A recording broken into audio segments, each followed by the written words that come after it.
Welcome back to the Live Unrestricted podcast. I'm your host, Sabrina Magna, and today I'm answering your most burning questions, so stay tuned. Welcome to the Live Unrestricted podcast, a show where you'll learn how to heal your relationship with food and your body so that you can focus your time and energy on more important things like your personal growth. I'm your host, Sabrina Magna, food freedom coach, and my mission is to help make your life happier and healthier without stress, overwhelm, or guilt about food. If you love the show, please do go out and share it. And if you're looking for support with your relationship with food, details about my programs are in the show notes. Thanks for spending time with me today. Now let's jump in. Today we have a really special episode for you that I'm so excited about. If you have been listening to the podcast since day one, then you may have heard one of my good friends and colleagues, Victoria Kleinsman's interview and conversation on episode number 4. So Victoria is someone who has struggled with multiple eating disorders, an abusive relationship. She has had a tumultuous past, and she came on our 4th episode as the podcast was just getting started a little under a year ago and shared her story. And it's one of my most listened to episodes. So if you haven't heard it, then go back to episode number 4 to listen to it. And I was a guest on her podcast, the Body Love Binge podcast, in December 2022. And it was just instant spark. We have very similar stories, very similar mindsets and philosophies when it comes to the way that we coach women through their disordered eating and healing the relationship with food in their bodies. And we've been talking ever since of how we need to reunite and do another episode together. So what you're going to hear is a joint episode. So this is going to be aired on her podcast and here on Live Unrestricted. And we are answering listener questions. So we went on Instagram and we asked, what questions do you want answers to? What are you struggling with? And this is coming straight from you, from the listeners, from our community. Your questions were so good. The conversations were so meaningful that we had to split it into 2 parts. So what you're hearing today is part 1 of our listener Q&A. So without further ado, let's jump into our amazing conversation. Well, Queens, welcome back to the Body Love Binge. I have Sabrina with me again today. Those of you who don't know Sabrina, I'll let her introduce herself. So Sabrina, welcome back to the Body Love Binge. Thanks for having me, and welcome back to the Live Unrestricted podcast as well. So this is really exciting. Victoria and I have both been on each other's podcast, and my listeners absolutely loved your episode, Victoria. And I'm so happy to have you back, and I'm excited to be back on your podcast. So I'm going to go and introduce myself to your listeners, and I'm sure that my listeners know me a little bit, but I'm Sabrina Magna. I'm an intuitive eating and food freedom coach, and I help chronic dieters heal their relationship with food and their bodies so that they can finally live their real authentic life and feel free from the guilt and the shame. And the reason why I do that is very similar to you, because I have my own history with eating disorders and body dysmorphia and exercise addiction and all the things. And I knew that I needed to make it my mission to help others find freedom from that. Yeah. Our stories are so similar, aren't they? So I will introduce myself to your listeners who don't know me. I'm Victoria Kleinsman, also a food freedom and body love coach. And my mission is to bring millions of women back home to self-love and intuition eating, which includes intuition living, all of it. And similar to Sabrina, the reason I do what I do is because having overcome myself, anorexia, bulimia, binge eating, abuse, the way I feel now and how I feel in my body, the relationship I have with food, I want you to have that as well. And I can guide you to your own version of what I have. So it's an honor to do what I do. And I know we both adore what we do, including the podcast. So grateful to be here with you, Sabrina. Yeah, I'm so happy that we could reconnect. And Victoria and I have been in the talks for a couple of months now.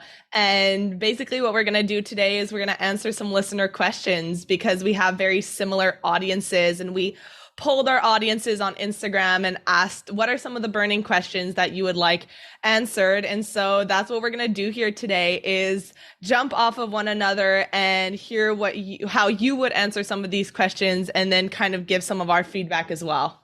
Yeah. Okay. So shall we dive straight in? Let's do it. Okay, so this question, well, is for you, it's for both of us, but I'm going to ask you, and then of course I can piggyback off the back of that. What's the difference between semi-recovered and full recovered? Oh, good question. So I would say that semi-recovered is when you're still being pulled back into old behaviors. So I know that for me, I did my own recovery all on my own. I didn't really have any support. And I know that for years, I would make, a little bit of progress. And then when times are hard, when things were stressful or out of my control, I would kind of fall back into some of my old behaviors as a mean to control. So I would maybe start counting calories again, and I would let some of those restrictive thoughts win. And so when I'm thinking of semi-recovered, I would say falling back into some of those old behaviors and giving into some of those thoughts. Whereas fully recovered, what I always explain to anytime I'm on a podcast and someone asks me like, do you still have restrictive thoughts or any of the mindsets that you had when you had an eating disorder? And I'm fully honest in saying that those thoughts never fully go away, but the difference is that you're able to recognize those thoughts and you're able to reframe immediately. You don't give into them. Obviously, you're still going to have bad body image days, but you don't let those bad body image days ruin your day, ruin your mood, or affect the way that you live your life.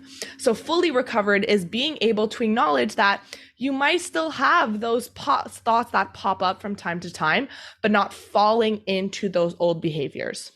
Yeah, my take on that is very similar. So I love your take on semi-recovered, and I completely agree. I would add to, for me, when I was semi-recovered, I was like micro restricting. So I was able to live my life. It wasn't kind of, the eating disorder wasn't affecting my life in such a negative way as it was before. However, I would still have little food rules like, well, I can eat as much chocolate as I want, but, only on a Wednesday and a Saturday.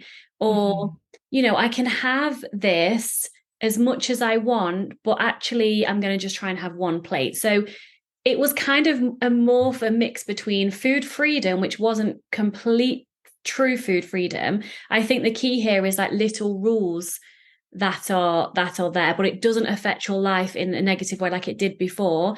And I think semi-recovered, it's a really difficult place to be. And unfortunately, loads of people stay in, what do you call it, quasi-Casey recovery, semi-recovered.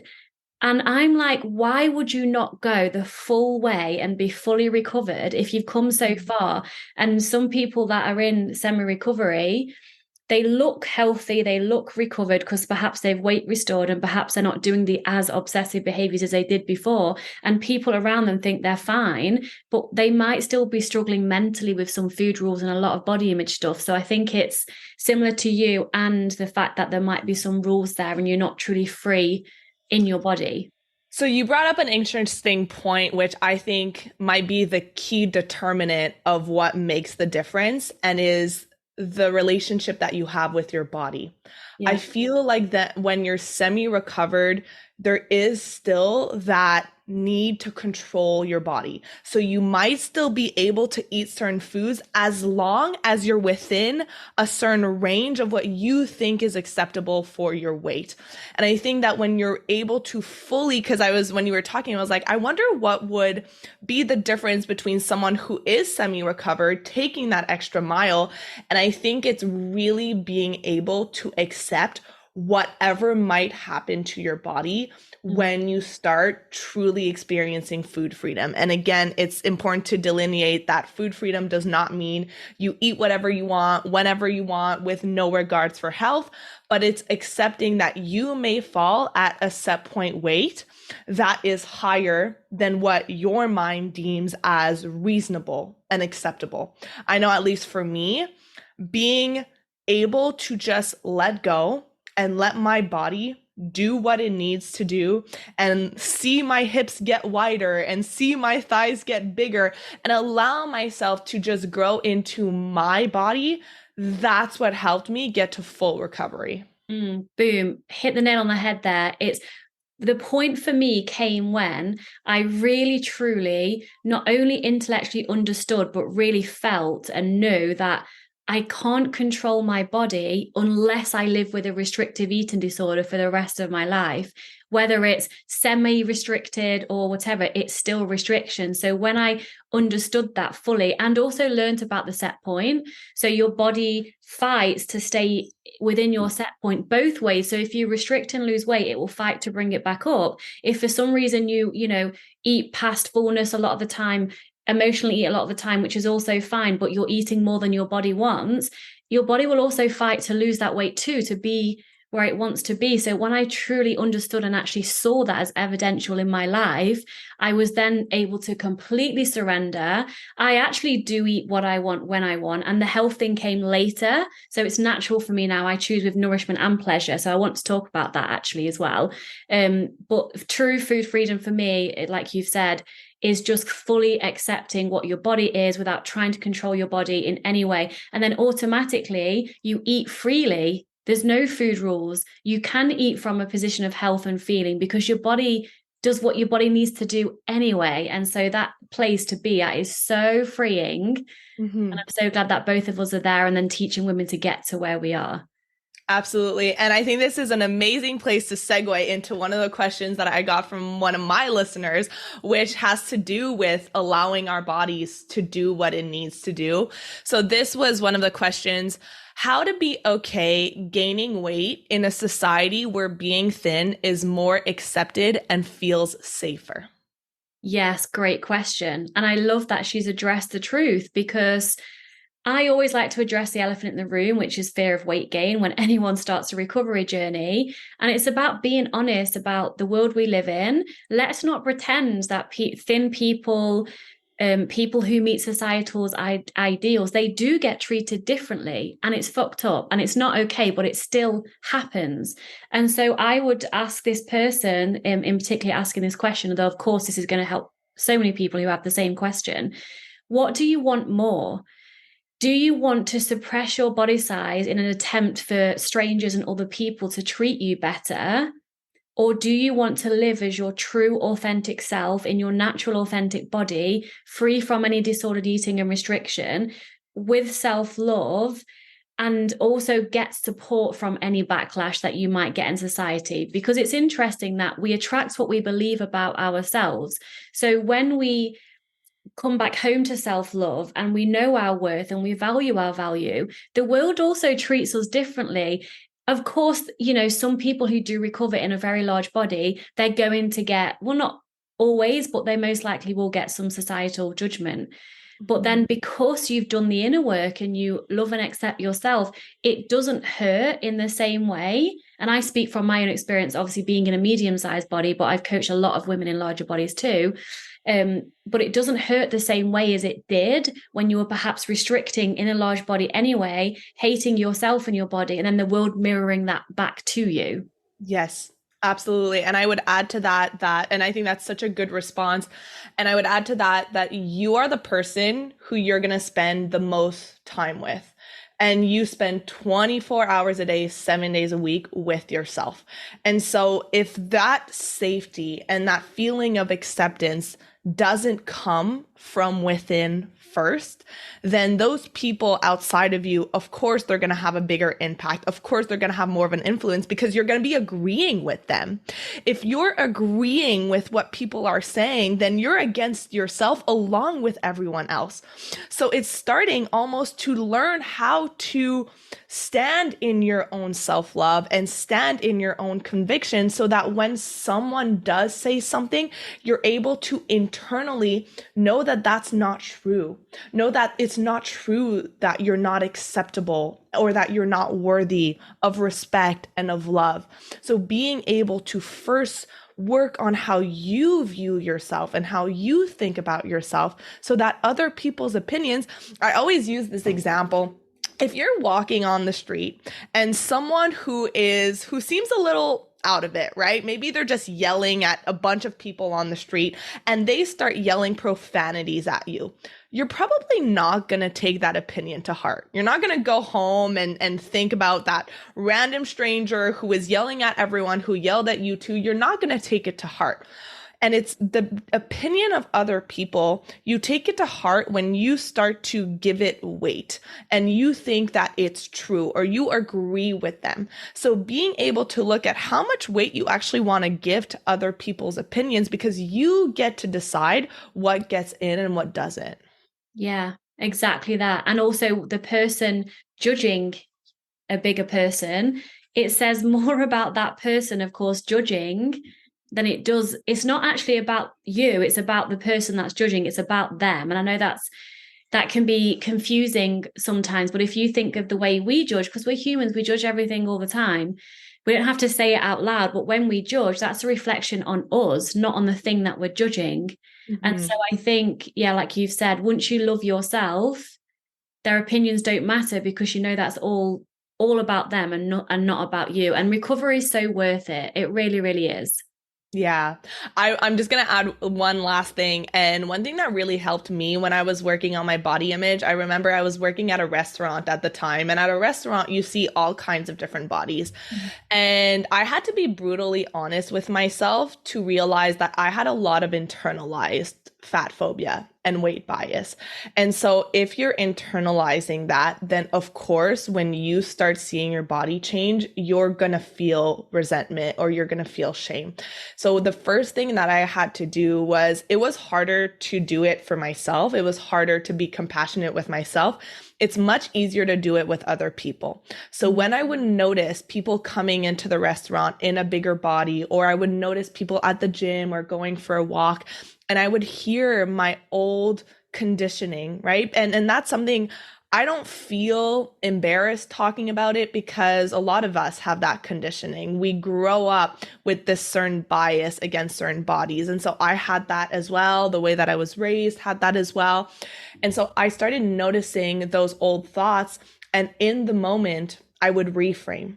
In the moment, I would change my perspective and I would start having compassion, and I would start seeing it as, I don't know their story. I don't know what they're going through. I don't know what their health is like.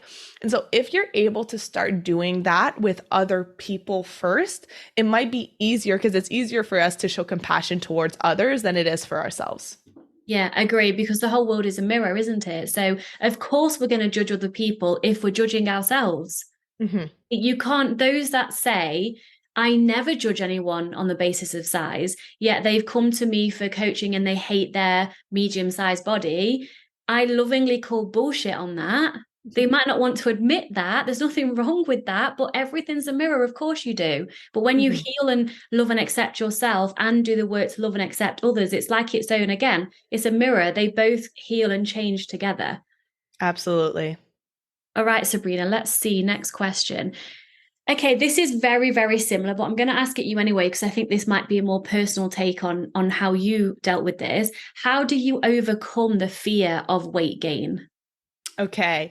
So I first noticed, and these are thoughts that as I've been recovering, my body is constantly changing, right? So during the winter, my body changes. During the summer, my body changes. And at all those stages in life, like I said, there's going to be some of that old conditioning that will pop back up.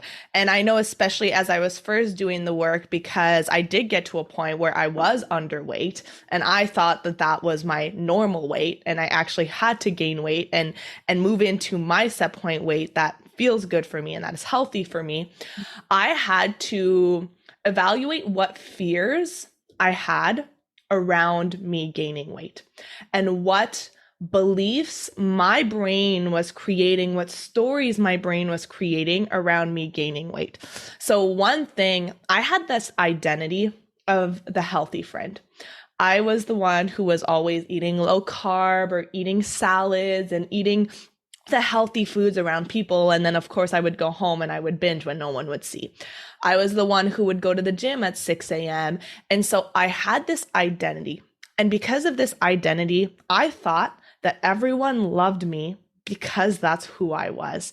Everyone loved me because I was disciplined, I was motivated, and that was part of who I was. I ran half marathons. And so when I started working on my relationship with food and with my body, that fear came up that no one is going to think you're as impressive. No one's going to love you as much. No one's going to respect you if you gain weight, because you're going to be a completely different person. And I had to challenge those thoughts. And a lot of the times when we're challenging those thoughts, this is what I always encourage my clients to do, is to find evidence in your life to prove the opposite. So what I noticed as I was gaining weight is that actually people loved me more because I was stepping into who I was.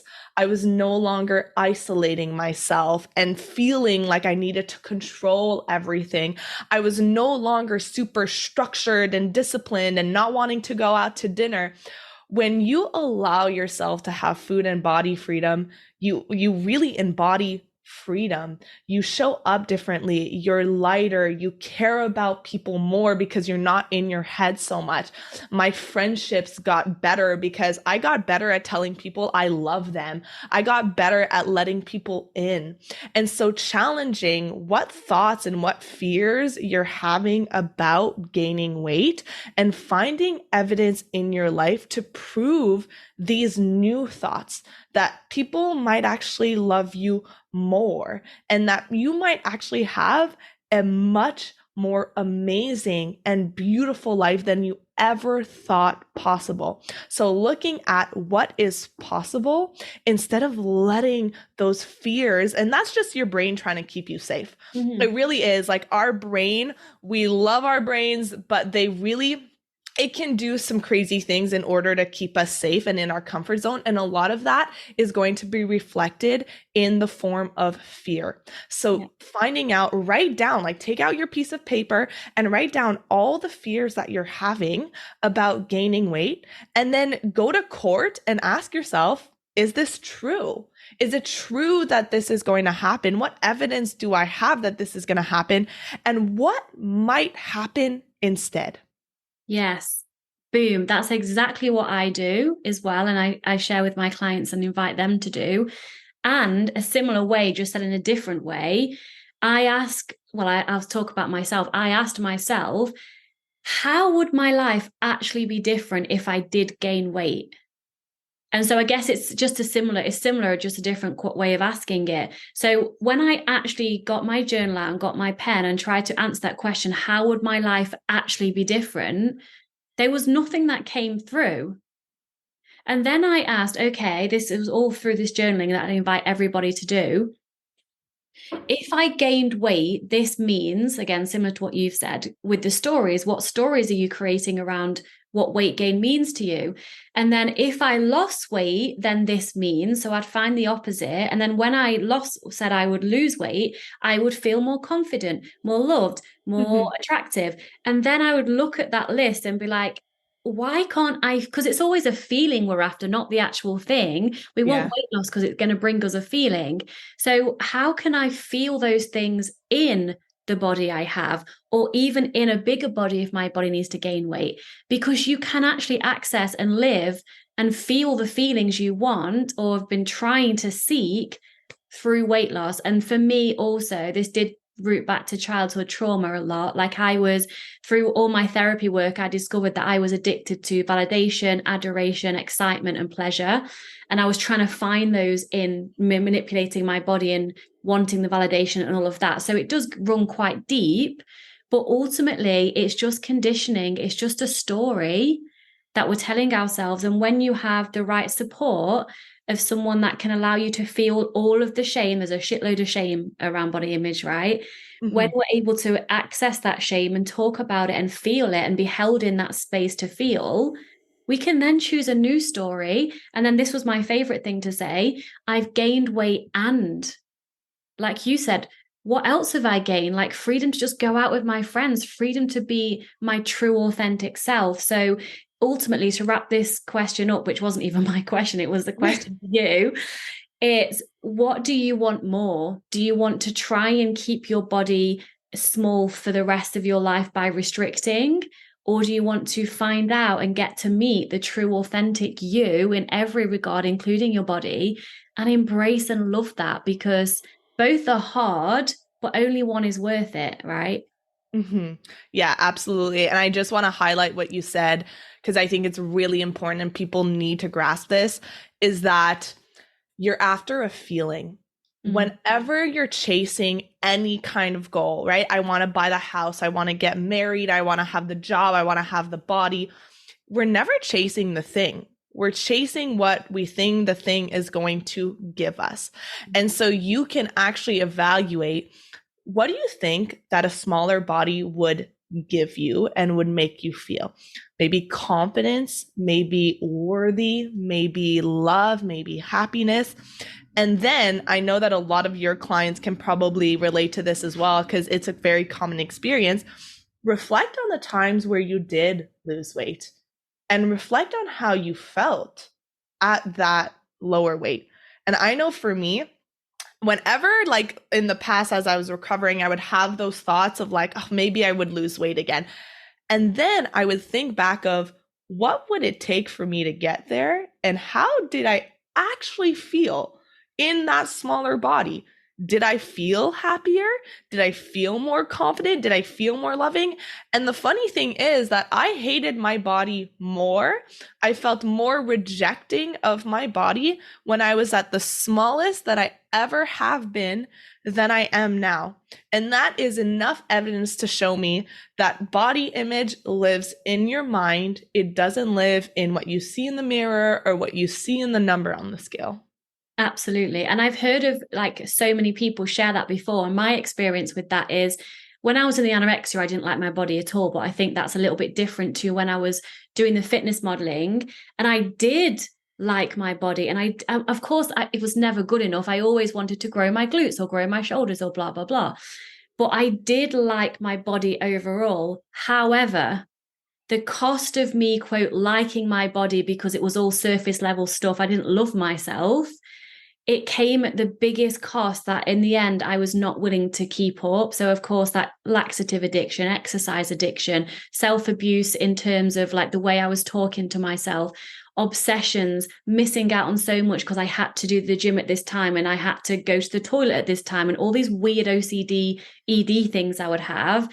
Even though I did like my body, it wasn't worth it to me anymore. And who actually cares? In the nicest possible way, no one actually cares what your body looks like apart from you. So even if you have a partner who is the right person for you, they will find you attractive, but they don't actually care about what your body actually looks like. The person walking down the street, if you're in a societal ideal body, they might look for 1 second and think, wow, her body's amazing, and they'll get on with their day. They're not thinking about you for the whole rest of the day. Like, no one actually cares. So is it worth it? Everything you are doing to try and be smaller, is it actually worth it? There's this one saying or this story that I heard a couple of months ago, and it's kind of sad, but it's also really freeing. And it's the notion that at your funeral, people are going to come. People who you love are going to come. And they're going to say nice things about you. And people who you really care about might grieve you for a couple of weeks. But a lot of the people who are going to come are going to come. And then they're going to go home and they're going to pick up their kids from soccer practice. And they're going to start making meals. And we're not going to be thinking about you much time after you're gone. And so these people whose opinion you give so much weight to, when you're gone, they're not going to be thinking about what the size of your jeans were or what number you had on the scale. And although it could be sad to think I'm going to be gone and I'm going to be forgotten, it can also be really freeing, because if that's the case, then who cares whose opinion matters except for yourself? You're going to be the most important person in your life. You are the main character of your life. Act like it. Yes. And I choose freedom every goddamn time. Yeah. I know what it's like to live in prison mentally, physically from the abuse, but that's a different story. And within my body, no, I'm not going back there. We're here to live now. In 100 years, 200 years, everyone would have died that knew you, like you said. So live now, eat the cake. Yeah. What's that? You know, those incredible poems. I have a book somewhere by Donna Ashwood. Yeah, Donna Ashworth. I wish I knew. Those poems, like when you read one a day, brings you right back around what really truly matters, and live now. Yeah. So Victoria, what do you say we wrap this up and do a part 2 so that this doesn't go into an hour-long episode? And I know that you still got some questions. I still have some questions. So we can wrap this up and do a part 2 of this episode. Yeah, absolutely. Amazing. Thanks for listening, and we'll see you for part 2. Bye-bye. Man, Victoria and I could talk for hours. I love having these kind of conversations. And if you got value from it, then head over to social media, Instagram, Facebook, share this episode and tag Victoria and I. I am sabrina.magna.health on Instagram. I love getting your DMs and getting your feedback from the podcast. So keep sharing and send it to someone who could benefit from this episode. So I won't keep you waiting for too long. We will have part 2 getting released next week. We're talking about sugar addiction, how to handle exercise compulsions, how to have a healthy relationship with your body, and so much more. So subscribe to the show so that you don't miss any of our new releases, and I'll see you on the next episode. Thank you so much for listening to today's episode. If you found it valuable, I would love if you would share it with someone you know that could benefit. If you're loving the show, don't forget to subscribe over on Apple Podcasts so you don't miss a single episode. I really love hearing feedback from you, so please leave a rating and review over on Apple to help us get in the ears of more people who need it the most. Finally, come hang out with me on Instagram at Sabrina Magna Health for more educational content and get up close and personal with me. Thank you so much for being here, and I'll see you on the next episode.